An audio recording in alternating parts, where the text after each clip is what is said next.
The Judge's House by Bram Stoker. When the time for his examination drew near, Malcolmson made up his mind to go somewhere to read by himself. He feared the attractions of the seaside, and also he feared completely rural isolation, for of old he knew its charms, and so he determined to find some unpretentious little town where there would be nothing to distract him. He refrained from asking suggestions from any of his friends, for he argued that each would recommend some place of which he had knowledge and where he had already acquaintances. As Malcolmson wished to avoid friends, he had no wish to encumber himself with the attention of friends' friends, and so he determined to look out for a place for himself. He packed a portmanteau with some clothes and all the books he required, and then took ticket for the first name on the local timetable which he did not know. When, at the end of 3 hours' journey, he alighted at Benchurch, he felt satisfied that he had so far obliterated his tracks as to be sure of having a peaceful opportunity of pursuing his studies. He went straight to the one inn which the sleepy little place contained, and put up for the night. Benchurch was a market town, and once in 3 weeks was crowded to excess. But for the remainder of the 21 days it was as attractive as a desert. Malcolmson looked around the day after his arrival to try to find quarters more isolated than even so quiet an inn as the Good Traveller afforded. There was only one place which took his fancy, and it certainly satisfied his wildest ideas regarding quiet. In fact, quiet was not the proper word to apply to it. Desolation was the only term conveying any suitable idea of its isolation. It was an old, rambling, heavy-built house of the Jacobean style, with heavy gables and windows, unusually small, and set higher than was customary in such houses, and was surrounded with a high brick wall massively built. Indeed, on examination, it looked more like a fortified house than an ordinary dwelling. But all these things pleased Malcolmson. Here, he thought, is the very spot I have been looking for, and if I can get opportunity of using it, I shall be happy. His joy was increased when he realized beyond doubt that it was not at present inhabited. From the post office he got the name of the agent, who was rarely surprised at the application to rent a part of the old house. Mr. Carnford, the local lawyer and agent, was a genial old gentleman, and frankly confessed his delight at anyone being willing to live in the house. "To tell you the truth," he said, "I should be only too happy on behalf of the owners to let anyone have the house rent-free for a term of years, if only to accustom the people here to see it inhabited.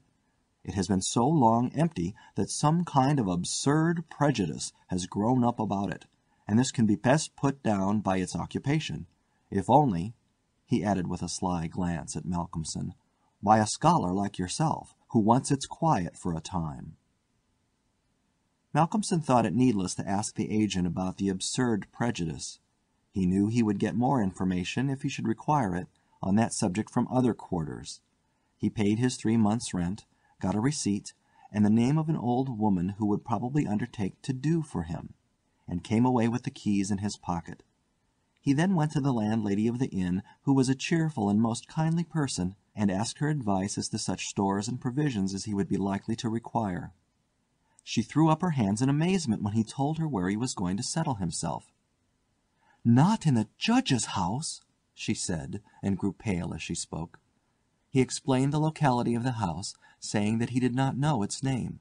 When he had finished, she answered, "Aye, sure enough, the very place. It is the Judge's house, sure enough." He asked her to tell him about the place, why so called, and what there was against it. She told him that it was so called locally because it had been many years before, how long she could not say, as she herself was from another part of the country, but she thought it must have been 100 years or more, the abode of a judge who was held in great terror on account of his harsh sentences and his hostility to prisoners at assizes. As to what there was against the house itself, she could not tell. She had often asked, but no one could inform her. But there was a general feeling that there was something, and for her own part she would not take all the money in Drinkwater's bank and stay in the house an hour by herself. Then she apologized to Malcolmson for her disturbing talk. It is too bad of me, sir, and you, and a young gentleman, too, if you will pardon me saying it, going to live there all alone. If you were my boy, and you'll excuse me for saying it, you wouldn't sleep there a night, not if I had to go there myself and pull the big alarm bell that's on the roof." The good creature was so manifestly in earnest, and was so kindly in her intentions, that Malcolmson, although amused, was touched. He told her kindly how much he appreciated her interest in him, and added, "But, my dear Mrs. Witham, indeed you need not be concerned about me. A man who is reading for the mathematical tripos has too much to think of to be disturbed by any of these mysterious somethings, and his work is of too exact and prosaic a kind to allow of his having any corner in his mind for mysteries of any kind. Harmonical progression, permutations and combinations, and elliptical functions have sufficient mysteries for me." Mrs. Witham kindly undertook to see after his commissions, and he went himself to look for the old woman who had been recommended to him. When he returned to the judge's house with her, after an interval of a couple of hours, he found Mrs. Witham herself waiting with several men and boys carrying parcels, and an upholsterer's man with a bed in a car, for, she said, though tables and chairs might be all very well, a bed that hadn't been aired for mayhap 50 years was not proper for young bones to lie on. She was evidently curious to see the inside of the house, and though manifestly so afraid of the somethings that at the slightest sound she clutched on to Malcolmson, whom she never left for a moment, went over the whole place. After his examination of the house, Malcolmson decided to take up his abode in the great dining-room, which was big enough to serve for all his requirements, and Mrs. Witham, with the aid of the charwoman, Mrs. Dempster, proceeded to arrange matters. When the hampers were brought in and unpacked, Malcolmson saw that with much kind forethought she had sent from her own kitchen sufficient provisions to last for a few days. Before going she expressed all sorts of kind wishes, and at the door turned and said, "And perhaps, sir, as the room is big and draughty, it might be well to have one of those big screens put round your bed at night, though, to tell the truth, I would die myself if I were to be so shut in with all kinds of things that put their heads round the sides, or over the top, and look on me." The image which she had called up was too much for her nerves, and she fled incontinently. Mrs. Dempster sniffed in a superior manner as the landlady disappeared, and remarked that for her own part she wasn't afraid of all the bogies in the kingdom. "I'll tell you what it is, sir," she said. "Bogies is all kinds and sorts of things, except bogies. Rats and mice and beetles, and creaky doors and loose slates and broken panes and stiff drawer handles that stay out when you pull them and then fall down in the middle of the night. Look at the wainscot of this room. It is old, hundreds of years old. Do you think there's no rats and beetles there? And do you imagine, sir, that you won't see none of them? Rats is bogies, I tell you, and bogies is rats. And don't you get to think anything else." "Mrs. Dempster," said Malcolmson gravely, making her a polite bow, "you know more than a senior wrangler. And let me say that, as a mark of esteem for your indubitable soundness of head and heart, I shall, when I go, give you possession of this house, and let you stay here by yourself for the last 2 months of my tenancy, for 4 weeks will serve my purpose." "Thank you kindly, sir," she answered, "but I couldn't sleep away from home a night. I am in greenhouse charity, and if I slept the night away from my rooms, I should lose all I have got to live on. The rules is very strict, and there's too many watching for a vacancy for me to run any risks in the matter. Only for that, sir, I'd gladly come here and attend on you altogether during your stay."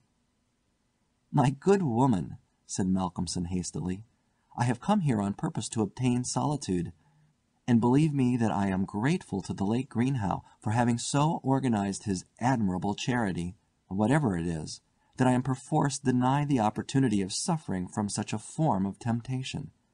St. Anthony himself could not be more rigid on the point." The old woman laughed harshly. "Ah, you young gentlemen," she said, "you don't fear for naught, and belike you'll get all the solitude you want here."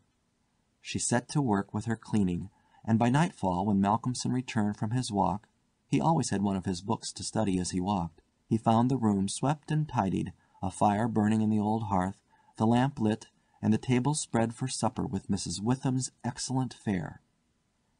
"This is comfort indeed," he said as he rubbed his hands.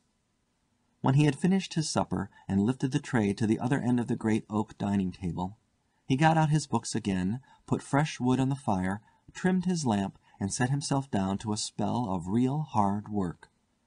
He went on without pause till about 11 o'clock, when he knocked off for a bit to fix his fire and lamp, and to make himself a cup of tea.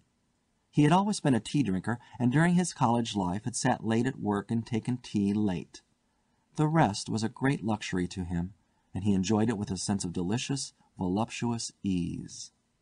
The renewed fire leaped and sparkled and threw quaint shadows through the great old room, and as he sipped his hot tea he revelled in the sense of isolation from his kind. Then it was that he began to notice for the first time what a noise the rats were making. "Surely," he thought, "they cannot have been at it all the time I was reading. Had they been, I must have noticed it." Presently, when the noise increased, he satisfied himself that it was really new.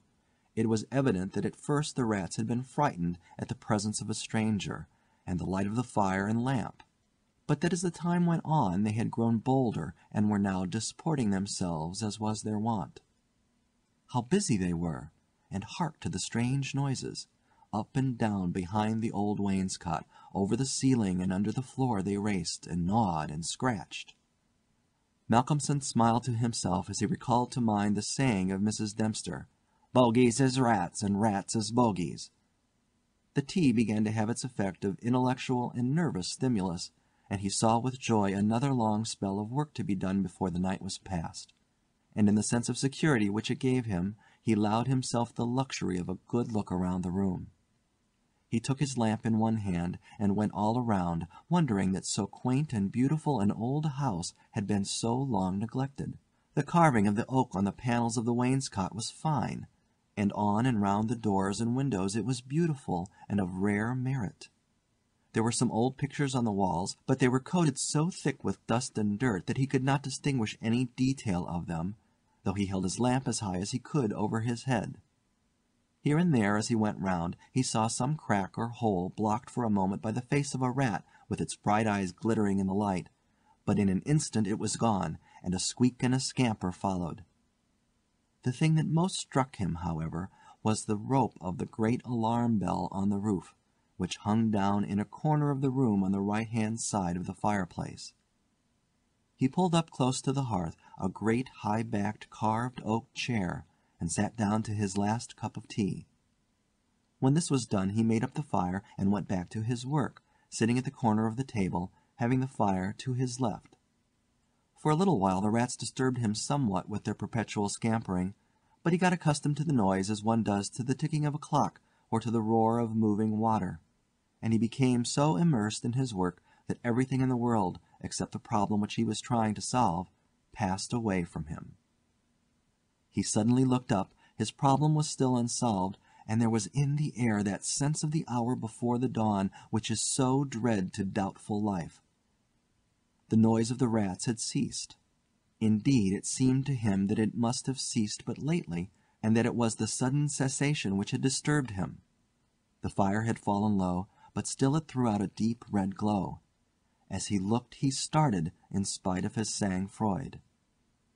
There, on the great high-backed carved oak chair by the right side of the fireplace, sat an enormous rat, steadily glaring at him with baleful eyes. He made a motion to it as though to hunt it away, but it did not stir. Then he made the motion of throwing something. Still it did not stir, but showed its great white teeth angrily, and its cruel eyes shone in the lamplight with an added vindictiveness. Malcolmson felt amazed, and seizing the poker from the hearth ran at it to kill it. Before, however, he could strike it, the rat, with a squeak that sounded like the concentration of hate, jumped upon the floor, and running up the rope of the alarm bell, disappeared in the darkness beyond the range of the green-shaded lamp. Instantly, strange to say, the noisy scampering of the rats in the wainscot began again. By this time Malcolmson's mind was quite off the problem, and as a shrill cock-crow outside told him of the approach of morning, he went to bed and to sleep. He slept so sound that he was not even waked by Mrs. Dempster coming in to make up his room. It was only when she had tidied up the place and got his breakfast ready and tapped on the screen which closed in his bed that he woke. He was a little tired still after his night's hard work, but a strong cup of tea soon freshened him up, and, taking his book, he went out for his morning walk, bringing with him a few sandwiches lest he should not care to return till dinner-time. He found a quiet walk between high elms some way outside the town, and here he spent the greater part of the day studying his Laplace. On his return he looked in to see Mrs. Witham and to thank her for her kindness. When she saw him coming through the diamond-paned bay window of her sanctum, she came out to meet him and asked him in. She looked at him searchingly and shook her head as she said, "You must not overdo it, sir. You are paler this morning than you should be. 2 late hours and too hard work on the brain isn't good for any man. But tell me, sir, how did you pass the night? Well, I hope? But my heart, sir, I was glad when Mrs. Dempster told me this morning that you were all right and sleeping sound when she went in." "Oh, I was all right," he answered, smiling. "The somethings didn't worry me as yet. Only the rats. And they had a circus, I tell you, all over the place.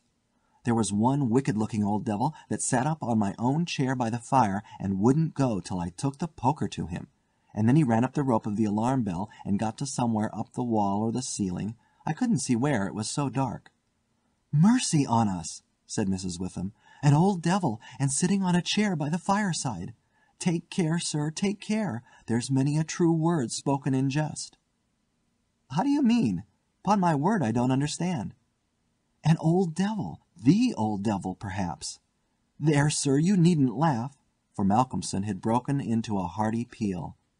"You young folks thinks it's easy to laugh at things that make older ones shudder. Never mind, sir, never mind. Please God, you'll laugh all the time. It's what I wish for you myself." And the good lady beamed all over in sympathy with his enjoyment, her fears gone for a moment. "Oh, forgive me," said Malcolmson presently. "Don't think me rude, but the idea was too much for me, that the old devil himself was on the chair last night," and at the thought he laughed again. Then he went home to dinner. This evening the scampering of the rats began earlier. Indeed, it had been going on before his arrival, and only ceased while his presence by its freshness disturbed them. After dinner he sat by the fire for a while and had a smoke, and then, having cleared his table, began to work as before. Tonight the rats disturbed him more than they had done on the previous night. How they scampered up and down and over and under! How they squeaked and scratched and gnawed!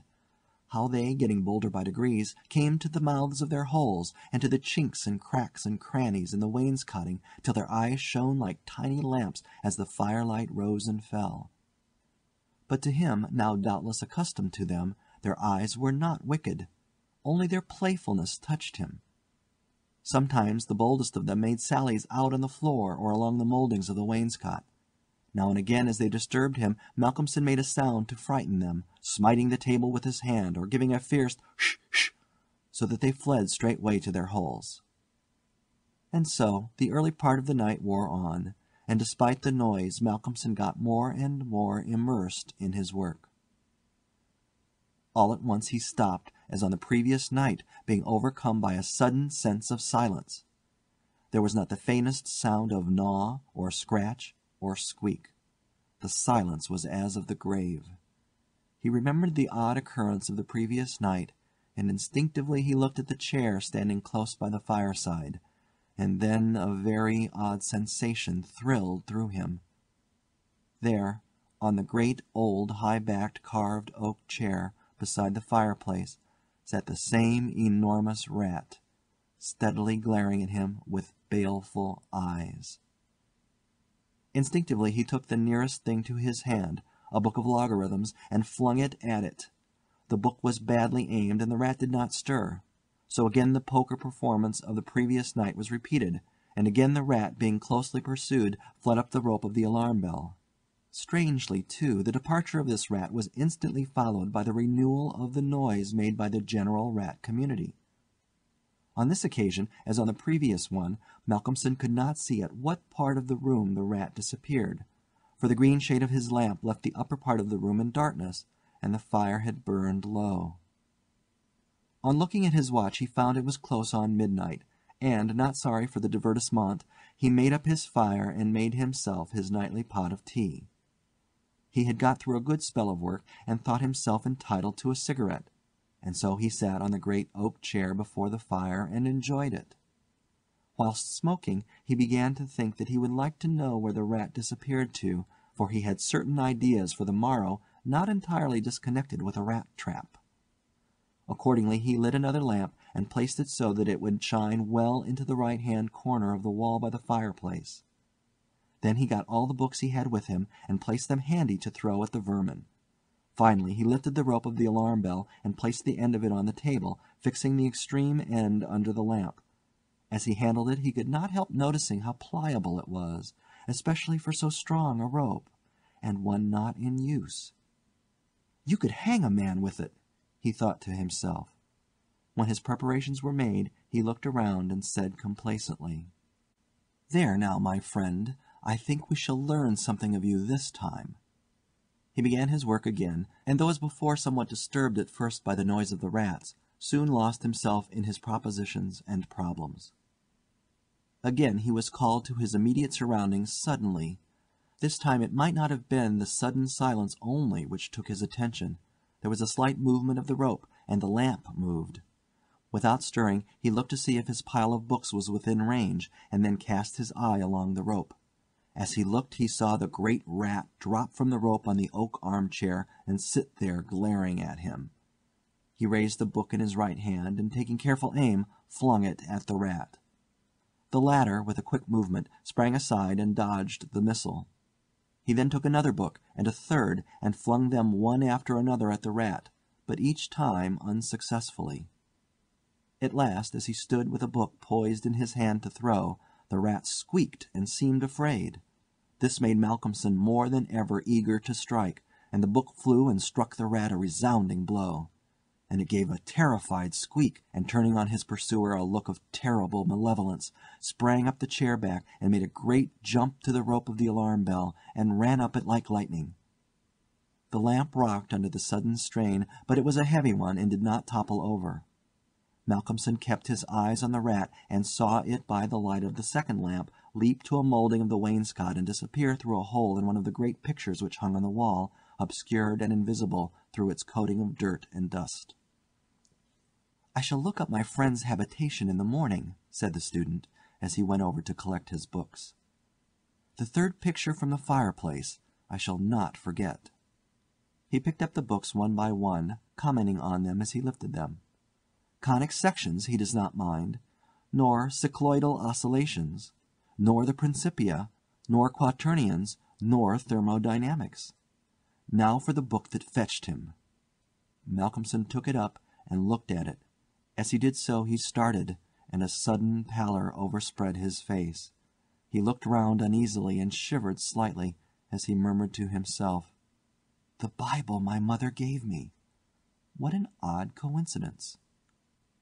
He sat down to work again, and the rats in the wainscot renewed their gambols. They did not disturb him, however. Somehow their presence gave him a sense of companionship. But he could not attend to his work, and after striving to master the subject on which he was engaged, gave it up in despair, and went to bed as the first streak of dawn stole in through the eastern window. He slept heavily but uneasily, and dreamed much. And when Mrs. Dempster woke him late in the morning, he seemed ill at ease, and for a few minutes did not seem to realize exactly where he was. His first request rather surprised the servant. "Mrs. Dempster, when I am out today, I wish you would get the steps and dust or wash those pictures, especially that one third from the fireplace. I want to see what they are." Late in the afternoon Malcolmson worked at his books in the shaded walk, and the cheerfulness of the previous day came back to him as the day wore on, and he found that his reading was progressing well. He had worked out to a satisfactory conclusion all the problems which had yet baffled him, and it was in a state of jubilation that he paid a visit to Mrs. Witham at the Good Traveller. He found a stranger in the cosy sitting-room with the landlady, who was introduced to him as Dr. Thornhill. She was not quite at ease, and this, combined with the doctor's plunging at once into a series of questions, made Malcolmson come to the conclusion that his presence was not an accident. So without preliminary he said, "Dr. Thornhill, I shall with pleasure answer you any question you may choose to ask me, if you will answer me one question first." The doctor seemed surprised, but he smiled and answered at once. "Done. What is it?" "Did Mrs. Witham ask you to come here and see me and advise me?" Dr. Thornhill for a moment was taken aback, and Mrs. Witham got fiery red and turned away. But the doctor was a frank and ready man, and he answered at once and openly. "She did, but she didn't intend you to know it. I suppose it was my clumsy haste that made you suspect. She told me that she did not like the idea of your being in that house all by yourself, and that she thought you took too much strong tea. In fact, she wants me to advise you, if possible, to give up the tea and the very late hours. I was a keen student in my time, so I suppose I may take the liberty of a college man, and, without offence, advise you not quite as a stranger." Malcolmson, with a bright smile, held out his hand. "Shake, as they say in America," he said. "I must thank you for your kindness, and Mrs. Witham too, and your kindness deserves a return on my part. I promise to take no more strong tea, no tea at all till you let me, and I shall go to bed tonight at 1 o'clock at the latest. Will that do?" "Capital," said the doctor. "Now tell us all that you noticed in the old house."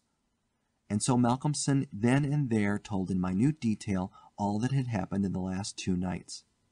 He was interrupted every now and then by some exclamation from Mrs. Witham, till finally, when he told of the episode of the Bible, the landlady's pent-up emotions found vent in a shriek, and it was not till a stiff glass of brandy and water had been administered that she grew composed again. Dr. Thornhill listened with a face of growing gravity, and when the narrative was complete and Mrs. Witham had been restored, he asked, "The rat always went up the rope of the alarm bell?" "Always." "I suppose you know," said the doctor after a pause, "what the rope is?" "No." "It is," said the doctor slowly, "the very rope which the hangman used for all the victims of the judge's judicial rancor." Here he was interrupted by another scream from Mrs. Witham, and steps had to be taken for her recovery. Malcolmson, having looked at his watch and found that it was close to his dinner hour, had gone home before her complete recovery. When Mrs. Witham was herself again, she almost assailed the doctor with angry questions as to what he meant by putting such horrible ideas into the poor young man's mind. "He has quite enough there already to upset him," she added. Dr. Thornhill replied, "My dear madam, I had a distinct purpose in it. I wanted to draw his attention to the bell rope, and to fix it there. It may be that he is in a highly overwrought state, and has been studying too much, although I am bound to say that he seems as sound and healthy a young man, mentally and bodily, as ever I saw. But then the rats, and that suggestion of the devil." The doctor shook his head and went on. "I would have offered to go and stay the first night with him, but that I felt sure it would have been a cause of offence. He may get in the night some strange fright or hallucination, and if he does I want him to pull that rope. All alone as he is, it will give us warning, and we may reach him in time to be of service. I shall be sitting up pretty late tonight, and shall keep my ears open. Do not be alarmed if Benchurch gets a surprise before morning." "Oh, doctor, what do you mean? What do you mean?" "I mean this, that possibly, nay, more probably, we shall hear the great alarm bell from the judge's house tonight." And the doctor made about as effective an exit as could be thought of. When Malcolmson arrived home, he found that it was a little after his usual time, and Mrs. Dempster had gone away. The rules of greenhouse charity were not to be neglected. He was glad to see that the place was bright and tidy, with a cheerful fire and a well-trimmed lamp. The evening was colder than might have been expected in April, and a heavy wind was blowing with such rapidly increasing strength that there was every promise of a storm during the night. For a few minutes after his entrance the noise of the rats ceased, but so soon as they became accustomed to his presence they began again. He was glad to hear them, for he felt once more the feeling of companionship in their noise, and his mind ran back to the strange fact that they only ceased to manifest themselves when that other, the great rat with the baleful eyes, came upon the scene. The reading lamp only was lit, and its green shade kept the ceiling and the upper part of the room in darkness, so that the cheerful light from the hearth spreading over the floor and shining on the white cloth laid over the end of the table was warm and cheery. Malcolmson sat down to his dinner with a good appetite and a buoyant spirit. After his dinner and a cigarette, he sat steadily down to work, determined not to let anything disturb him, for he remembered his promise to the doctor, and made up his mind to make the best of the time at his disposal. For an hour or so he worked all right, and then his thoughts began to wander from his books. The actual circumstances around him, the calls on his physical attention, and his nervous susceptibility were not to be denied. By this time the wind had become a gale, and the gale a storm. The old house, solid though it was, seemed to shake to its foundations, and the storm roared and raged through its many chimneys and its queer old gables, producing strange, unearthly sounds in the empty rooms and corridors. Even the great alarm bell on the roof must have felt the force of the wind, for the rope rose and fell slightly, as though the bell were moved a little from time to time, and the limber rope fell on the oak floor with a hard and hollow sound. As Malcolmson listened to it, he bethought himself of the doctor's words. "It is the rope which the hangman used for the victims of the judge's judicial rancor." And he went over to the turner of the fireplace and took it in his hand to look at it.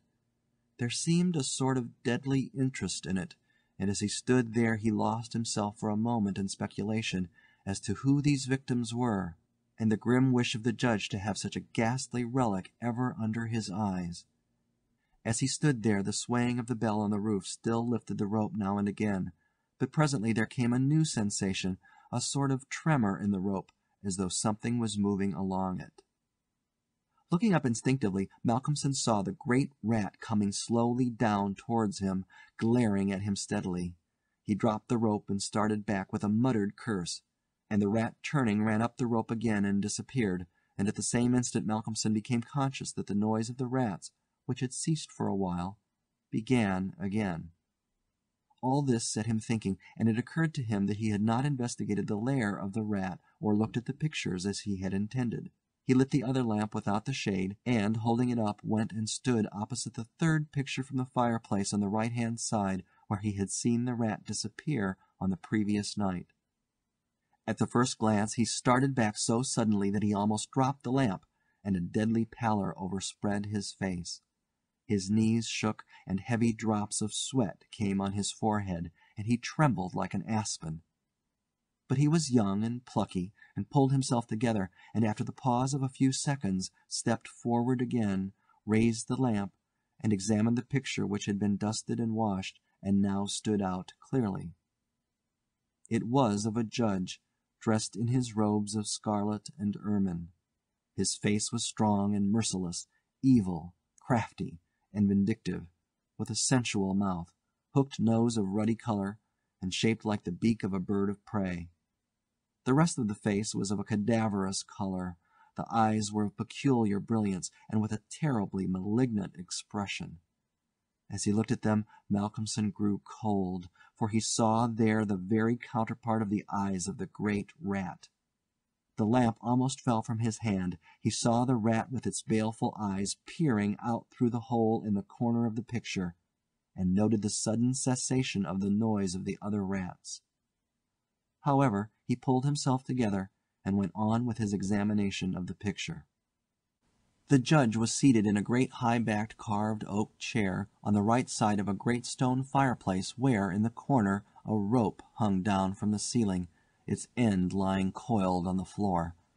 With a feeling of something like horror, Malcolmson recognized the scene of the room as it stood, and gazed around him in an awe-struck manner as though he expected to find some strange presence behind him. Then he looked over to the corner of the fireplace, and with a very loud cry he let the lamp fall from his hand. There, in the judge's armchair, with the rope hanging behind, sat the rat with the judge's baleful eyes, now intensified and with a fiendish leer. Save for the howling of the storm without, there was silence. The fallen lamp recalled Malcolmson to himself. Fortunately it was of metal, and so the oil was not spilt.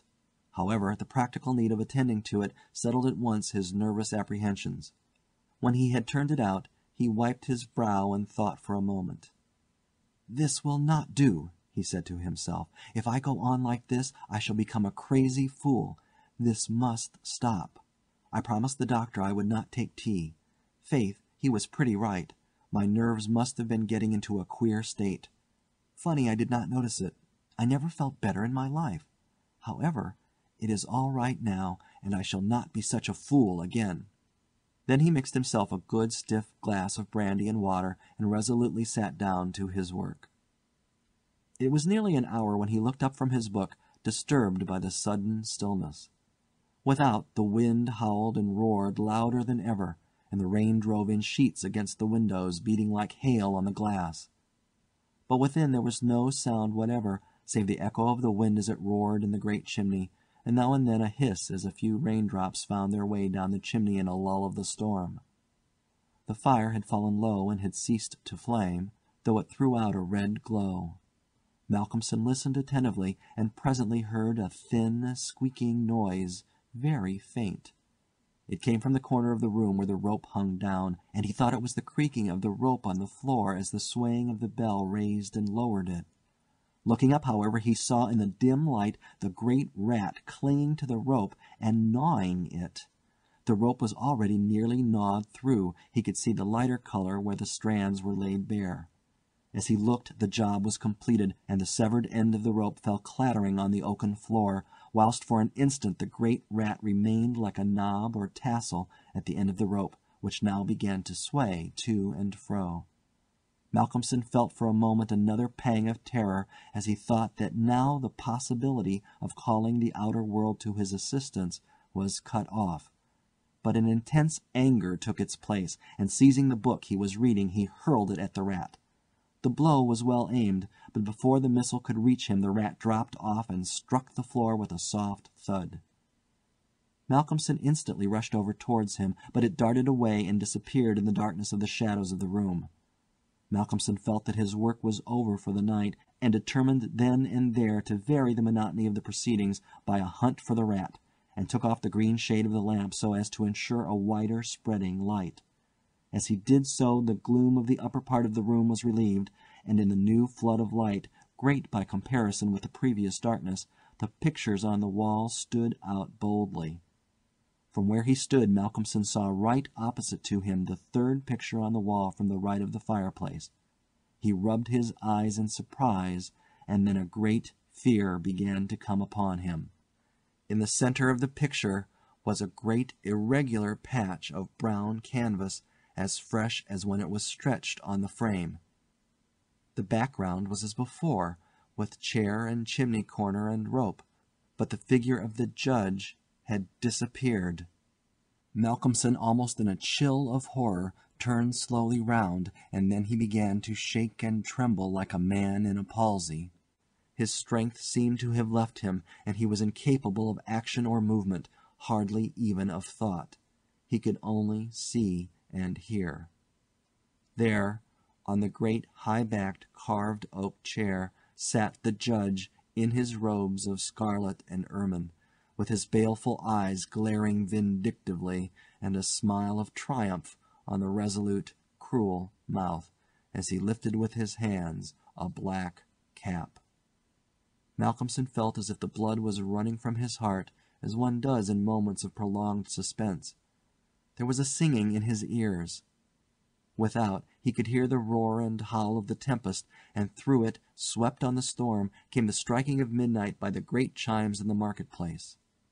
He stood for a space of time that seemed to him endless, still as a statue, and with wide-open, horror-struck eyes, breathless.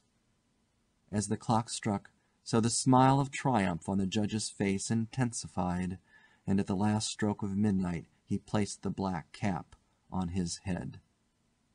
Slowly and deliberately the judge rose from his chair and picked up the piece of the rope of the alarm bell which lay on the floor, drew it through his hands as if he enjoyed its touch, and then deliberately began to knot one end of it, fashioning it into a noose. This he tightened and tested with his foot, pulling hard at it till he was satisfied, and then making a running noose of it, which he held in his hand. Then he began to move along the table on the opposite side to Malcolmson, keeping his eyes on him until he had passed him, when with a quick movement he stood in front of the door. Malcolmson then began to feel that he was trapped, and tried to think of what he should do. There was some fascination in the judge's eyes which he never took off him, and he had perforce to look. He saw the judge approach, still keeping between him and the door, and raise the noose and throw it towards him as if to entangle him. With a great effort he made a quick movement to one side and saw the rope fall beside him, and heard it strike the oaken floor. Again the judge raised the noose and tried to ensnare him, ever keeping his baleful eyes fixed on him, and each time by a mighty effort the student just managed to evade it. So this went on for many times, the judge seeming never discouraged nor discomposed at failure, but playing as a cat does with a mouse. At last, in despair, which had reached its climax, Malcolmson cast a quick glance round him. The lamp seemed to have blazed up, and there was a fairly good light in the room. At the many rat-holes and in the chinks and crannies of the wainscot he saw the rat's eyes, and this aspect, that was purely physical, gave him a gleam of comfort. He looked around and saw that the rope of the great alarm bell was laden with rats. Every inch of it was covered with them, and more were pouring through the small circular hole in the ceiling whence it emerged, so that with their weight the bell was beginning to sway. Hark! It had swayed till the clapper had touched the bell. The sound was but a tiny one, but the bell was only beginning to sway, and it would increase. At the sound the judge, who had been keeping his eyes fixed on Malcolmson, looked up, and a scowl of diabolical anger overspread his face. His eyes fairly glowed like hot coals, and he stamped his foot with a sound that seemed to make the house shake. A dreadful peal of thunder broke overhead as he raised the rope again, whilst the rats kept running up and down the rope as though working against time. This time, instead of throwing it, he drew close to his victim and held open the noose as he approached. As he came closer there seemed something paralyzing in his very presence, and Malcolmson stood rigid as a corpse. He felt the judge's icy fingers touch his throat as he adjusted the rope. The noose tightened. Then the judge, taking the rigid form of the student in his arms, carried him over and placed him standing in the oak chair, and stepped up beside him, put his hand up and caught the end of the swaying rope of the alarm bell. As he raised his hand the rats fled squeaking and disappeared through the hole in the ceiling. Taking the end of the noose which was round Malcolmson's neck, he tied it to the hanging bell rope, and then descending pulled away the chair. When the alarm bell of the judge's house began to sound, a crowd soon assembled. Lights and torches of various kinds appeared, and soon a silent crowd was hurrying to the spot. They knocked loudly at the door, but there was no reply. Then they burst in the door and poured into the great dining room, the doctor at the head. There, at the end of the rope of the great alarm bell, hung the body of the student, and on the face of the judge in the picture was a malignant smile. End of The Judge's House by Bram Stoker.